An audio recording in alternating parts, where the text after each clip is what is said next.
Y sin duda alguna el tema de la inseguridad es algo en lo que se debe trabajar. Precisamente la jornada de este jueves dejó sucesos de inseguridad, de violencia y hasta percances viales. Seguramente usted vio el video en redes sociales. Una unidad de RTP estampó contra un auto particular. Desafortunadamente, un hombre perdió la vida. Esto es lo que ocurrió el día de ayer.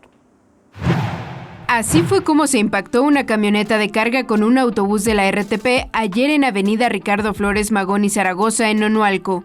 Desafortunadamente, el conductor de la camioneta perdió la vida al quedar prensado por el impacto.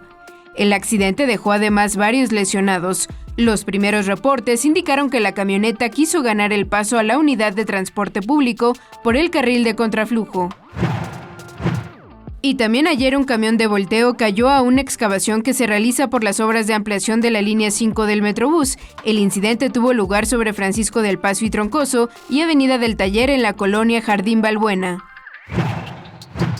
En tanto, el municipio de Ixtlahuacán, en Jalisco, fueron localizados al menos 10 cuerpos en el cauce de un canal que corre debajo de un puente en la carretera de la Capilla de Alameda, donde personal de Protección Civil y del Instituto Jalisciense de Ciencias Forenses rescató los cuerpos con el apoyo de una lancha. La Fiscalía del Estado ya investiga.